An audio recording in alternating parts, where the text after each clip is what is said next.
Fat grafting to the buttock is a procedure that we use to improve the overall contour of the butt. So it's very similar to Brazilian butt lift, and they're essentially the same thing. However, I find that the goal for patients who are getting a Brazilian butt lift is generally to have an overall larger butt. And I have a lot of patients who don't necessarily want a larger butt, they just want a more athletic, more youthful appearing butt. And so I tend to refer to that situation as fat grafting to the butt, even though it's essentially the same procedure. So don't get confused by that. So when I talk about fat grafting to the butt, what I'm trying to solve is most women tend to get a dent on the outside or the lateral aspect of their buttock. We call this the C point of the buttock. Now, it seems to be a universal problem among women in their late 30s, 40s, 50s. The fat in that area for some reason tends to go away and they develop a concavity in their hips or their buttock region that wasn't there before. And a normal smooth feminine contour does not have a concavity there. A normal smooth feminine contour has a concavity at the narrow part of the waist, and then it is a flowing convexity as that curve flows over the lateral thighs down to the thigh. So the lateral thighs make up part of the buttock.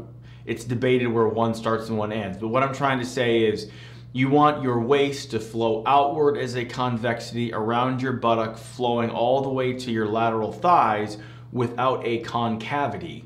And oftentimes people start to develop a concavity on their lateral buttock that we want to fix. So I generally am fixing these concavities or dents in the butt at the time of a tummy tuck. So when I'm doing the liposuction of their flanks and waist and back, I'll take some of that fat and inject it to the areas of their buttock where they are deficient and have concavities. So that is the purpose of fat grafting into the buttock. If you want your buttock to be bigger, fat grafting to the buttock can do that too. A Brazilian butt lift is fat grafting to the buttock. But we can use that procedure and those same principles to just improve the contour of the butt and the shape of the butt without making it bigger. So keep that in mind, and that is essentially what I am talking about when I talk about doing some fat grafting to the butt.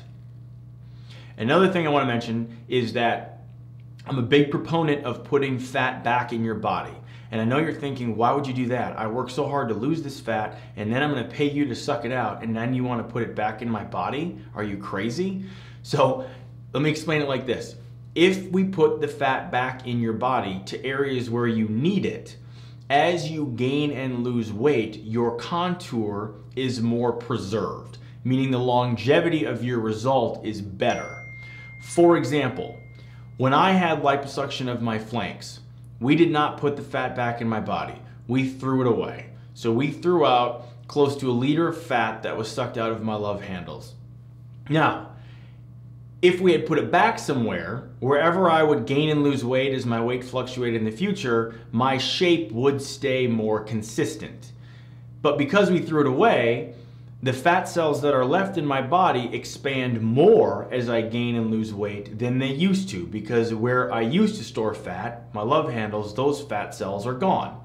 So now when I gain weight, I tend to get a little bit of a beer belly. I didn't get that before because my body stored the fat in different cells that are mostly gone now. So if I put some of that unwanted fat from your abdomen, flanks, back into your butt, as you gain and lose weight, your butt will get a little bit bigger along with the rest of your body, but your overall contour will be more preserved. So I do think it is wise to consider using some of that fat that we remove and putting it back where you need some. And obviously we don't have to put it all back. I would just put back the amount of fat that you need to improve the shape in areas where your butt is deficient. To learn more, check out our website where you can upload your photos and concerns as a virtual consult. You can also check out our price estimator to get pricing information for all the various procedures we offer. And finally, if you'd like to have your questions answered on a future podcast or Q&A video session like this, please leave a message on our SpeakPipe. You can go to our blog page and our SpeakPipe is located there. Thanks for listening.